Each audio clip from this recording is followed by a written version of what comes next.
We're thinking about scarcity, and we're thinking about how prices work to solve this scarcity issue. And in order to get deeper into this, we have to introduce one of the most important concepts, and probably in all of economics. Happens right early in an econ course, but all econ courses have to talk about opportunity cost. Opportunity cost, you hear that used a lot in the general public, you hear it in the general media, but to an economist it means something very special, and that definition is the value of the next best foregone opportunity. The value of the next best foregone opportunity. Every time you do something, you're not doing something else. Right now, you're watching this video. Now, instead of that, you could be binge watching Friends on Netflix or something else that is your next, what you'd rather be doing right now, your next best alternative. But you're not. You're here. You're watching this economist talk about scarcity in economics. Okay?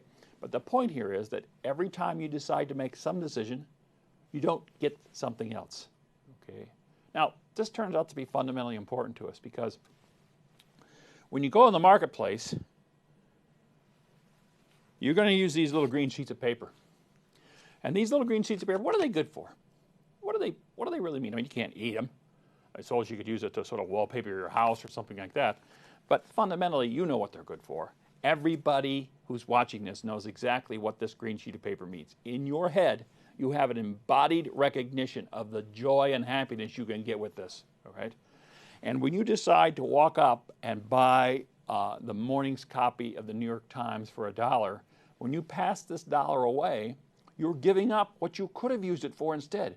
Like, for example, an extra, say, a large latte instead of a medium latte. Okay? So in your head, you know of everything you're giving up, and you make that calculation. That's really how prices work. The magic behind prices is to recognize that every time you buy something and pass this green piece of paper, you can't use it to pay for your movie ticket. You can't use it to get a donut. All the other things that might make you happy, and each of us have a different calculus in our head, but the fact of the matter is that the opportunity cost, every time you do something, you can't do something else. There's a famous Nobel Prize-winning economist named Milton Friedman who coined the phrase, there's no such thing as a free lunch. Okay, even if I say to you, hey, let's go out to lunch, I'll pay. It's not a free lunch. You got to sit for an hour listening to a boring economist talk about how economists think about these issues and what's going on in the newspaper and stuff like that. Now, opportunity cost is fundamentally important. It's not the easiest concept for people to get their arms around. Okay, I'll tell you a story. I used to have a friend who didn't really understand opportunity cost. He wanted to buy a new car. He just wanted to buy a used car. He didn't care. But he was mostly upset because his brother had a car, and he was driving around campus. They were both at the same university that I was at. He said, you know, my brother's got a car and I don't. I wish I had a car. And I said, well, how'd your brother get it? And he said, well, he had money in his bank from his, paper route or something like that. And so he used it to buy that car. And he said, I used mine to do something else, so I don't have it anymore. Well, there's a little opportunity cost going on right there, but let's push this a little farther. I said, well, just go to the bank and get a loan. You're a good student. You're graduating, probably going to be in the top of your class. You're going to be good for it. He said, yeah, but if I go to the bank, I'm going to have to pay interest. And I said, well, your brother's paying interest. And he said, no, he's not. Didn't you hear me? I told you he took the money out of the bank. Now, I want to tell you something. This story happened in the late 70s when banks were paying actually real interest rates for money in the bank, maybe as high as 8, 9, 10% interest for money in the bank. And I pointed out to him that when his brother took that money out of the bank to buy the car, he was foregoing that stream of interest that he could have had. That was truly a cost to him. It was an implicit cost.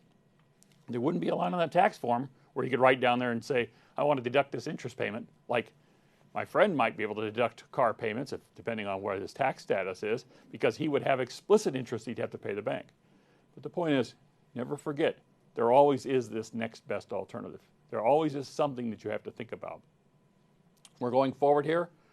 Firms, we're going to emphasize throughout this course that even when firms appear to be making a lot of money, The most important question good managers ask themselves is, well, it's true, I made $3 million this quarter, but what could I have made if I liquidated my assets and jumped into industry Y?